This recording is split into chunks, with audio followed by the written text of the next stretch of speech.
తెనాల్లో ఆయన చైనుల్ గారని ఒక ఆయన ఉన్నారు, పెద్ద ఆయన, వేద పండితులు. వారి పిల్లలు విష్ణుభొట్ల వాళ్ళ ఇంటి పేరు అనమాట. విష్ణుభొట్ల రామకృష్ణ పౌండరీక యాజులు అని ఒక అబ్బాయి, విష్ణుభొట్ల నారాయణ శర్మ గారు అని ఒక అబ్బాయి, పక్కా శ్రోత్రియ బ్రాహ్మణుడు అనమాట. వాళ్ళు రోజుకి 5,000 మందికి ఫుడ్ పెట్టారండి.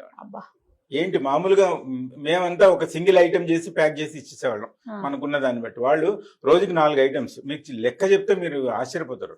1000 కిలోల బియ్యం, 200 కేజీల బంగాళదుంపలు, 100 కేజీల బీన్స్, ఈ లెక్కలో అనమాట. ఒక 35 మంది జనాలు మంట బ్రాహ్మణులు పెట్టుకుని వాళ్ళు వంట చేసి దళిత వాడల్లోకి అంతా వెళ్ళి వాళ్ళందరికీ వెళ్ళి అంటే లిమిట్లెస్గా వడ్డించారనమాట.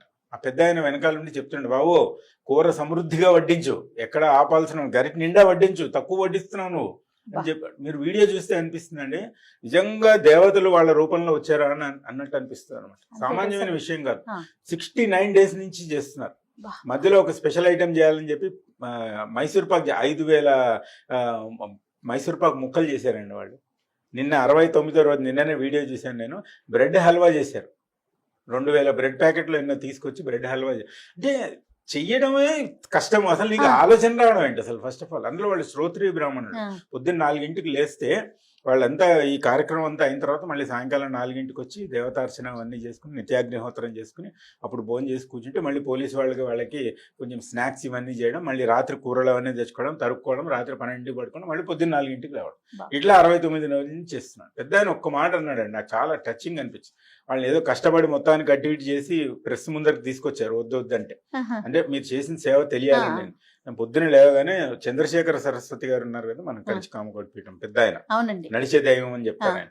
ఆయన ఫోటో ఉంటుంది అక్కడ. నమస్కారం పెట్టుకుని, బాబు ఇవాళ నేను మరింత ఎక్కువ మందికి అన్నదానం చేసేటట్టు నాకు శక్తినివ్వు, అలాగే మేము వండేటువంటి పదార్థాలు అత్యంత రుచిగా వాళ్ళందరూ ఆనందంగా తినేలా ఏర్పాటు చెయ్యి అని నేను నమస్కారం పెట్టుకుంటానండి అని చెప్పారు. ఎవరు పెట్టుకుంటారండి వాళ్ళు రేపు?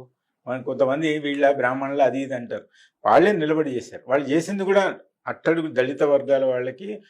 మేబీ అక్కడికి వెళ్తే నీకు ఆ ఏరియాలో అంతా చర్చిలు ఉన్నాయి, ఎవరెవరు అనేది అక్కడ తెలుసు. వాళ్ళు ఏం పట్టించుకోలేదండి, వ్యాన్లలో వెళ్ళి చేశారు. అంటే ఇక్కడ కుల మతాలు మనం చూడలేదు అసలు, ఏం చూడలేదు. వాళ్ళంతటా వాళ్ళు వెళ్ళి చేశారనమాట. ఎవరన్నా అందులో ముస్లిమ్స్ తినొచ్చు, క్రిస్టియన్స్ తినొచ్చు, మనవాళ్ళు తినొచ్చు, ఎవరైనా మనిషి అనేవాడికి సేవని గుర్తించాలి.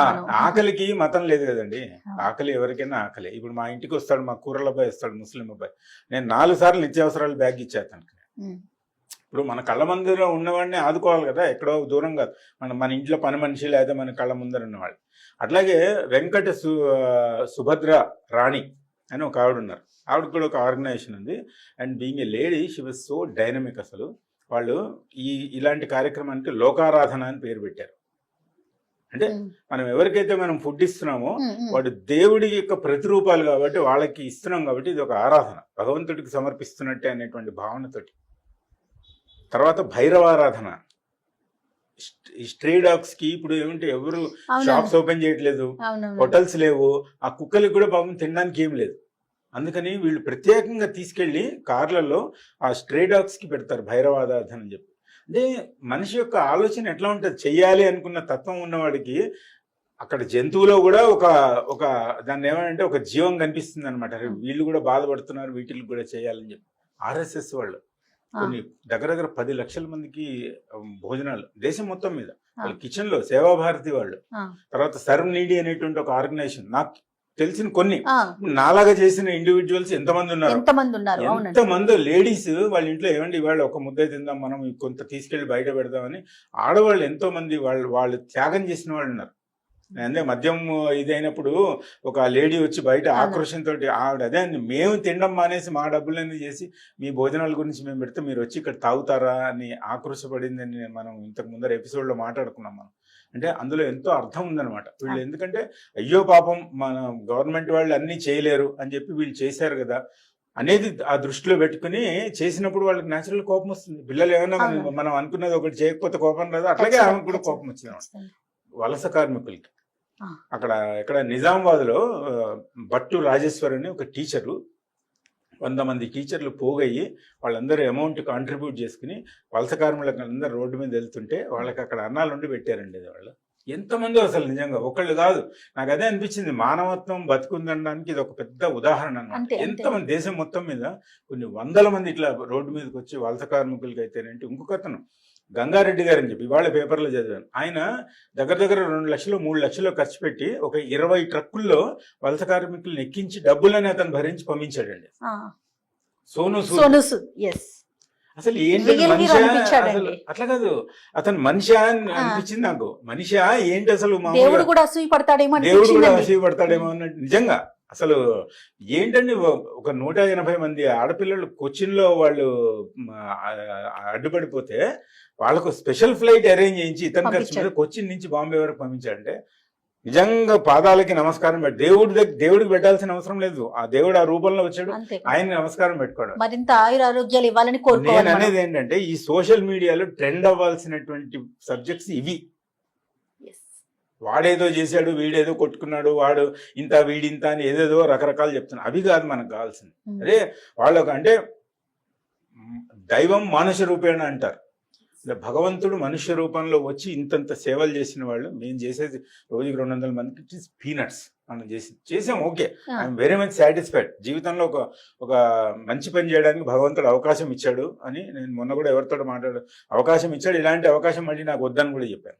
నేను ఇట్లాంటి విపత్కర పరిస్థితి రావద్దు, వాళ్ళ మళ్ళీ మానవాళికి రావద్దు, ఇంకా వేరే విధంగా సహాయం చేసుకున్నాం. ఇట్లాంటి వాళ్ళు ఏంటండి ఒక్కొక్కళ్ళు అసలు. అక్షయ్ కుమార్ 25 కోట్లు. అవునండి.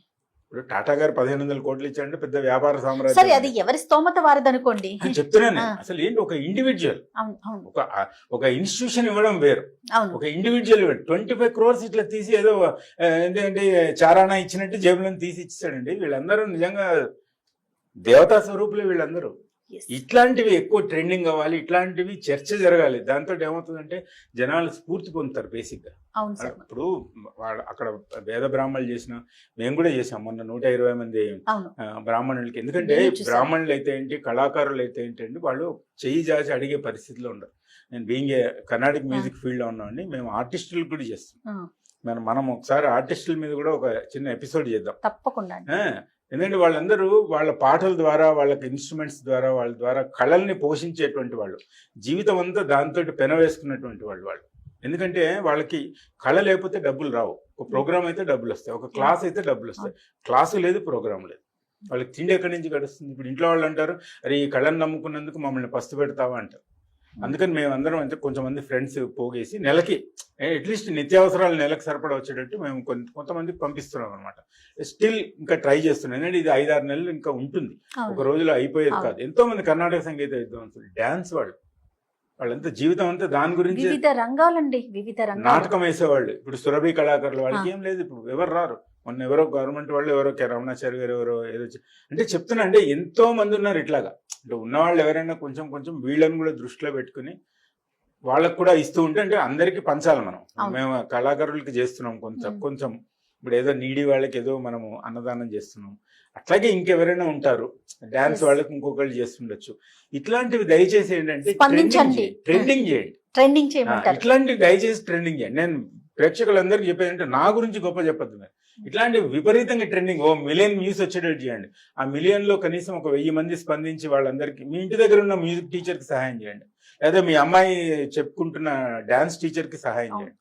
అంటే ఈ విషయం తెలిస్తే ఏమన్నా, తెలియకపోతే వీళ్ళకి కూడా అరే నేను ఏమైనా డబ్బులు ఇస్తే మాస్టర్ ఏమన్నా అనుకుంటాడేమో అనే భావన ఉండొచ్చు. దాన్ని వేరే విధంగా వాళ్ళతో మాట్లాడి మీరు ఏదో నిత్యావసరాలు ఏమన్నా ఇంటికి తెలియకుండా వాళ్ళ ఇంటికి పంపించడం ఏదో ఒకటి చేయొచ్చు. కానీ అవసరం అనేది మనిషికి, వాళ్ళు బతుకుతేనే కళ బతుకుతుంది కదండి. అట్లా చాలా మంది ఉన్నారు అనమాట. అందుకని నా ఇదేంటంటే, ఈ విషయం మాట్లాడడం కూడా ఇలాంటి వాళ్ళ గురించి విపరీతంగా ట్రైనింగ్ చేయండి. ఈ వీడియో ఎవరైతే చూస్తే మీ తరఫున నేనే చెప్తున్నా, దయచేసి కొన్ని 100,000-1,00,000 మందికి పంచండి, అందరూ చూసేలా చూడండి. వాళ్ళందరూ కూడా ఇలాంటి కార్యక్రమంలో పాల్గొని, ఎవరైతే అన్నార్థులు ఉన్నారో, ఎవరైతే కళను నమ్ముకున్నటువంటి వాళ్ళు ఉన్నారో, లేకపోతే ఏదైనా వృత్తి, ఇప్పుడు బ్రాహ్మణ వృత్తి ఉంది, అర్చక వృత్తి ఉంది, పురోహిత వృత్తి ఉంది, అయితే కుండలు, నేను ఇందాక మీకు కుండలమ్మాయి గురించి ఒక షేర్ చేసుకున్నాను, ఆఫ్ స్క్రీన్ మాట్లాడుకున్నాం. అట్లాంటి వాళ్ళు ఎవరైనా ఉన్నారు పాపం, అంటే వాళ్ళు డౌన్ టు ఎర్త్ వాళ్ళు, అలాంటి వాళ్ళకి మనం చెయ్యాలి. దయచేసి మీ మన సుమన్ టీవీ, మీ కాదు మన సుమన్ టీవీ తరఫున, నా తరఫున నా విన్నపం ఏంటంటే, ఇట్లాంటి వీడియోని మీరు ట్రెండింగ్ చేయండి. ఇలాంటి గొప్ప గొప్ప వ్యక్తులు ఉన్నారు, మనం కూడా మనకు ఉన్నటువంటి శక్తి మేరకు ఆ స్టైల్లో మనం వెళ్దాం అనేది. తప్పకుండా నా సార్. విన్నపం. తప్పకుండా